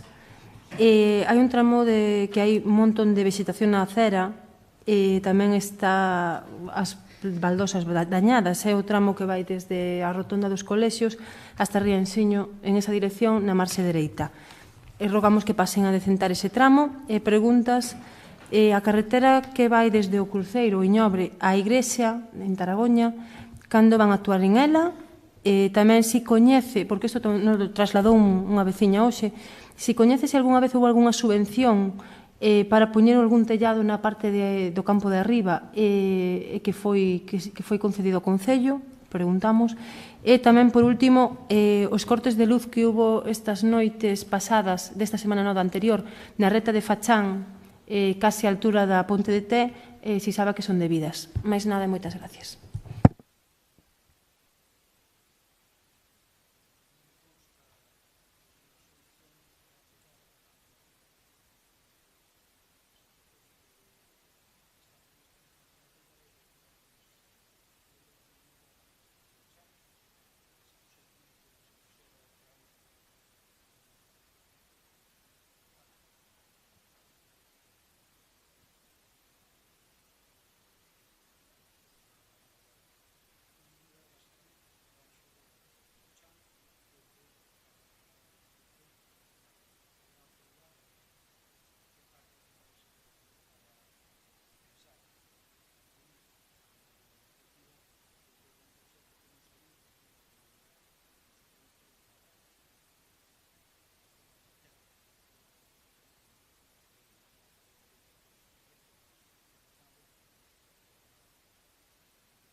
Moitas cousas volven a estar. Me parece que non se pasou cando a realidade é que sí que houbo por ali. Actividades da semana, pois igual na Semana Europea concreta non se realiza ningún tipo de actuación, pero sí que se está traballando na colocación de volardos para garantir os colecamiños que falábamos antes. Sí que se está traballando nesa idea de intentar suprimir na maior parte do posible pois incluso abrir plazas de aparcamento disuasorio para que a zona máis percorrida polos nenos e nenas que sexan obxecto que sexan seguras, o máis seguras posibles e que non estean ocupadas. Daí toda a instalación de volardos, a instalación dun área de aparcadoiro aquí abaixo, outra máis arriba en Arcos Moldes, buscando disuadir. Continuarase colocando volardos porque a idea que hai, efectivamente, é nos espazos de acceso, nos principais accesos aos coles, que haxa unhas zonas tremendamente seguras. En canto ao parking de Rianxo, que efectivamente eu engadiría de Taragoña, son dous espazos moi degradados que precisan dunha intervención rápida. Ahora, hai dúas historias. De nada vale repintar se non eliminamos os problemas de filtración. E boa parte dos problemas de filtración do parking de Rianxo dependen dunha actuación en espazos privados. As filtracións ao parking público proveñen de baixantes estrictamente da zona privada do parking. A praza, que parece que é unha praza toda do Concello, a praza do Concello é unha tira, e teño dito varias veces. En esa tira incluso non coinciden os pluviais. Os pluviais están feitos na parte privada, e as tuberías deses pluviais baixan polos garaxes privados, non polos garaxes na parte pública. E comunicouse neste caso ás comunidades de propietarios para que tomen as medidas oportunas. Algúna tubería estaba tapada desde o seu orixe. Tiraron cemento e son tuberías que non funcionan. En todo caso, sí que boa parte das tubaxes, case que todas, están na parte privada da instalación, non na parte pública. Nos temos unha tira e desde esa tira non é onde veñen as principais filtracións, porque coinciden eses pluviais. En todo caso, sí que se está traballando con eles. Falábame de cambio LED, as farolas, estamos pendentes efectivamente desa comunicación do IDAE. Ainda esta mesma semana mandábamos e reiterábamos unha vez máis que pasaba coa subvención d'1 millón de euros que estamos a espera para sustituir as luminarias, e a resposta é que está todo correcto, que está todo subsanado, que non hai ningún problema na cousa e que estamos basicamente pendentes dunha notificación que irá por orden. Entón, creo que é cuestión de semanas ou pouco tempo que nos comuniquen oficialmente o do cambio das luminarias e dos cadros eléctricos do Concello.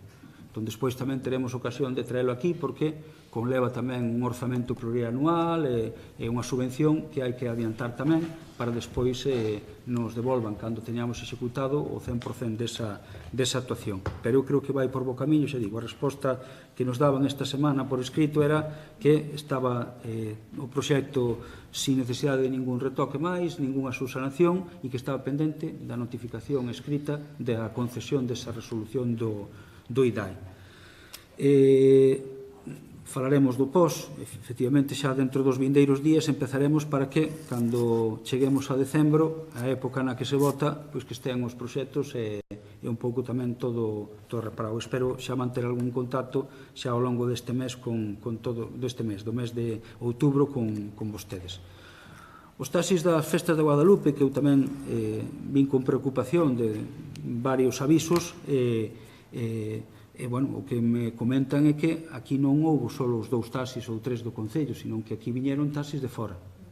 O que pasa é que en momentos puntuais, os 8 ou 9 taxis que estaban autorizados para realizar as viaxes tuveron hora punta tamén. Non, digo na víspera, o propio xoves. Non sei. Eu, en todo caso, sí que constame que houve unha chamada aos concellos de fora para facer o suministro, que non era só atender cos daqui. Aí é un problema, que teremos que mirar efectivamente de traer taxis de fora para o reforzo, porque despois durante a semana a consideración que teñen moitos dos taxis é de que chegan os 3-4 taxis que hai disponibles. Igual hai que sacar algunha praza máis, pero non é... tamén temos que ser prudentes a hora de sacar prazas, porque ao final igual o problema é que non hai negocio para todos nestes momentos, non? E están boa parte da mañá mirando uns para outros. Entón, sí que constame que houve algunha puntualmente reforzo de 8 ou 9 taxis vindos de fora. Non teño con precisión que días foron, intentarei tamén esa información facela. No que tinxe o rexistro, eu creo que están avanzando, non sei a día de hoxe que problemas hai, se quere contestar vostede ese tema. Pero hai retraso. Hai retraso. Ben, en todo caso,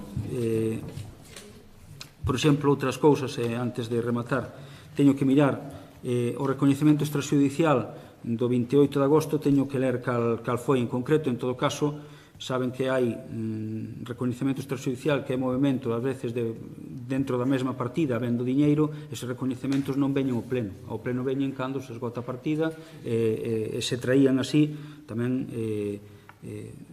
con certa asiduidade. Desta volta, pois, teño que mirar para ver que pasou. O mismo pasa co implantación.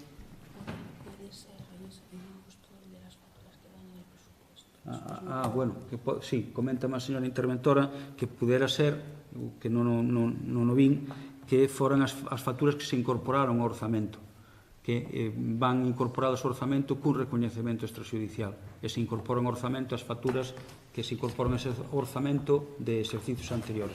Tería que comprobarlo, tería que comprobarse para mirar e non meter a pata. O mismo para o de andamio, teño que mirar o da banda perimetral de que obra é. Tomo nota da demanda do Consello para a ver se antes de que acabe outubro temos esa xuntanza do Consello de Educación, que como quedáramos é un Consello aberto e plural e onde estamos todos, non? Sorpréndemo de Tanxil, porque sorpréndeme a parte que ten que ver co vestuario, porque a instrucción que dou sempre a todos os departamentos é que compren o material que necesiten os traballadores, o material que necesiten os operarios de outra cousa que queiran usar eles a súa propia roupa ou tal, pero que non se lle racanea en ningún momento a compra do material que necesiten. Vamos a intentar tomar medidas para a ver que podemos facer para que haxa socorristas. Nós todos os anos reservamos unha partida para socorristas e nos encontramos que cando sacamos a convocatoria non acuden, non hai maneira. Estamos facendo chamamentos xa non na área do INEM da zona, senón incluso no INEM de fora, de outras provincias, para que veñan. Entón aí temos que tomar algunha medida. Hai medidas que son peligrosas, porque peligrosas entre comillas, no sentido de que, bueno, nós si poñemos un salario de 2.000 ou 3.000 euros mes, entón temos cheo, nos veñen os dos outros, pero eso tamén van tomar nota eles, e de repente eles dirán, pois se Rianxo sube a 2.000 eu te pago 3.000. Entón, quer dicir que meterse nunha dinámica de aumento salarial complicada. Podemos intentar de ter un salario mellor que o que temos a día de hoxe, e podemos tamén outra cousa que é intentar aumentar incluso un mes máis, a ver se así é rentable. Pero a cousa non é porque nós non queiramos que veña, sino que os chamamentos que se están facendo para incorporar persoas para salvamento e socorrismo con titulación, con título, non son abondo. Non son abondo. Entón, hai unha exixencia dun carné novo, dunha formación nova, que está dificultando que antes, pois, prácticamente cun pequeno carné de Federación de Salvamento xa estaban. Ahora hai un nivel de exixencia maior que implica que ás veces a xente non lle compense. Son 1.000 e pico, 2.000 euros o carné, creo entender. Coa Diputación houve un curso, pero non foi suficiente tampouco.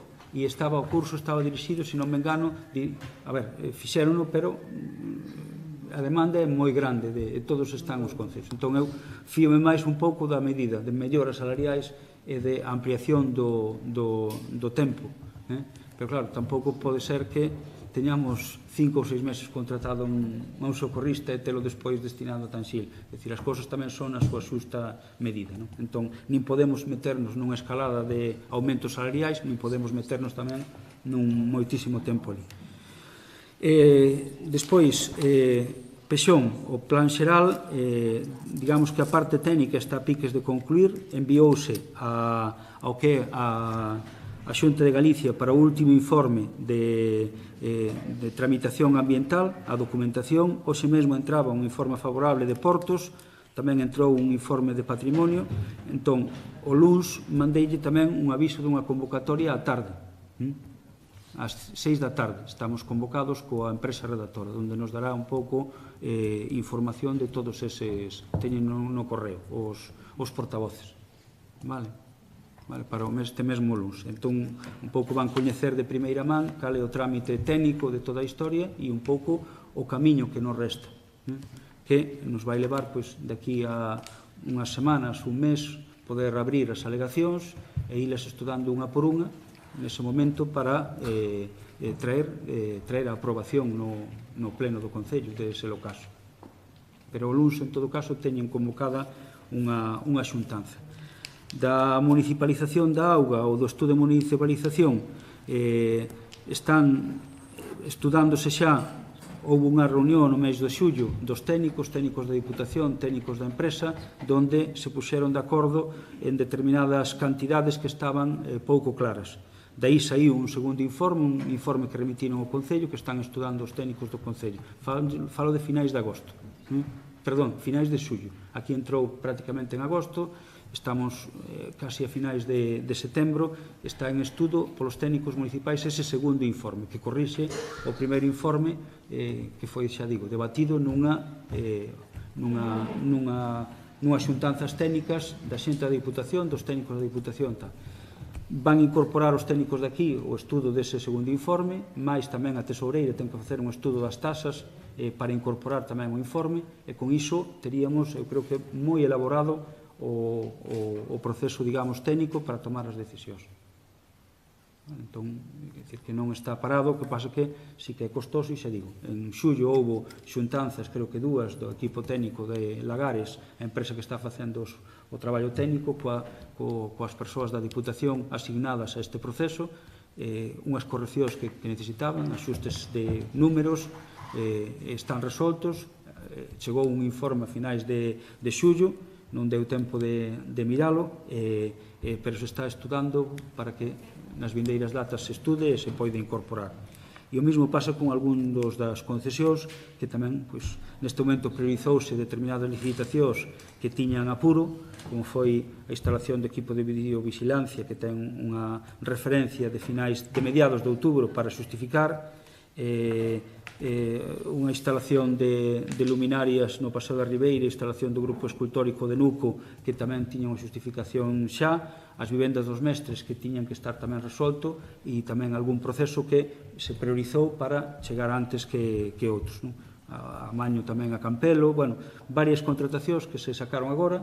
Continuaremos coas contratacións do plan de obras que estaba previsto, e tamén a ver se en algún dese momento podemos meternos xa con algunha destas concesións que teñen estudo técnico, pero falta un pouco o traballo máis a nivel noso e político e administrativo para sacalo adiante.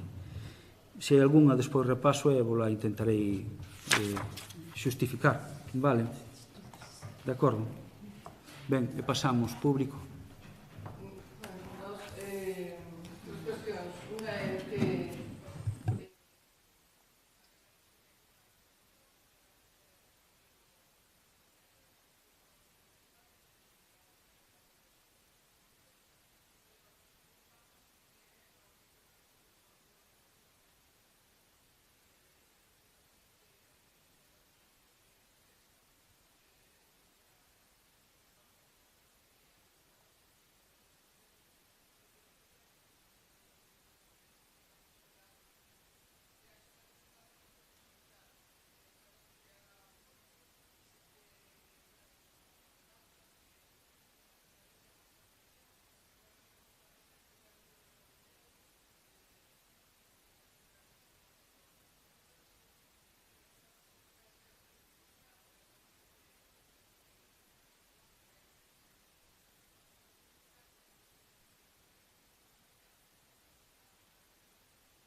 De paso, tamén se está traballando nos pregos para o que é a apertura do bar, sacar a licitación do bar, porque iso tamén hai que facelo como licitación, e tamén nos próximos días empeza a contratación, o proceso de contratación de conserxes para varias necesidades. Haberá unha lista e se van sacar, co que está todo en marcha. Eu espero de que antes de que teñamos finais de ano, varias desas cousas, e non as tres, estean en marcha. Ascensor, apertura do bar e conserxe para o centro. Un centro plural, un centro aberto, un centro social, onde sempre temos falado un pouco do referente e o referente de Boiro, onde hai un servizo de conserxería, un bar e uns espazos de libre disposición. Que logo a maiores hai actividades? Pois hai actividades onde libremente van os maiores, pero un pouco a referencia que temos é a do propio centro de día. Entón, pode que haxa algunhas actividades ali, centro social, vale? No centro de día se está traballando, hoxe dase tamén, xa se deron todos os pasos, claro, nos parece moi longe porque aquí estuvestes moitísimo tempo pechados, facendo moitísimo esforzo, non? Pero que desde que asinamos o papel coa Igrexa, prácticamente en 2-3 meses tiñamos os orzamentos dando cobertura a esa adquisición e agora estamos tramitando un primeiro intento de préstamo para facer efectiva a compra, non? Quer dicir que non se está parando, está intentándose ir o máis rápido posible dentro dunha adquisición que é a máis importante do Concello de hai moitísimos anos e que é unha cantidade importante que exixe compromiso a varios anos das corporacións e tal, e que se está tomando. Por iso que nós non andamos un pouco tamén a lume de carozo, incluso ben hoxe, pois non queríamos esperar a do ano que ven, por iso tamén se expiraron bastante os prazos. E é o primeiro intento para ter 1.600.000 euros para iso, quero dicir que non se esquece e se intenta ir o máis rápido posible, vale? Despois, convocaremos, eu creo que en 10 días, antes de 10 días, a comisión para ir falando tamén de a ver que facemos co xeriátrico, da posibilidade de usar algún dos terreos do Concello para sacar algún tipo de convocatoria e que podemos facer. Nós temos aí 10.000 metros cadrados que poderíamos aproveitar para ter un bo xeriátrico. Pois, a ver, que podemos facer con eles? E esa é un pouco a idea que hai. Quer dicir que non se está parando nada, ao contrario, se está indo o máis rápido posible dentro do que cabe, que é facer frente a un gasto importante e unha compra moi importante, que ten que ter determinados informes técnicos, a aprobación de algunha outra administración para algunhas cousas, bueno, que se está indo o máis rápido posible. Entón, eu creo que é boa nova, se sale ben esta subvención, ben, se non sai, teremos que acudir a un crédito privado. Vale, entón, iso é así, porque o montante non hai outra maneira de facelo. Pero que se está traballando neso. Se están dando os pasos día a día para facelo así. Vale. Entón, xa digo, no centro social, en breve, tamén é posible que antes do ascensor igual se instale unha rampa de acceso. Unha rampa para eliminar e que se poida acceder directamente, sin escalóns, desde a rúa de Rilo. Sí, as dúas cousas. Unha de acceso para salvar os 2 primeiros escalóns e logo unha rampa de acceso para arriba.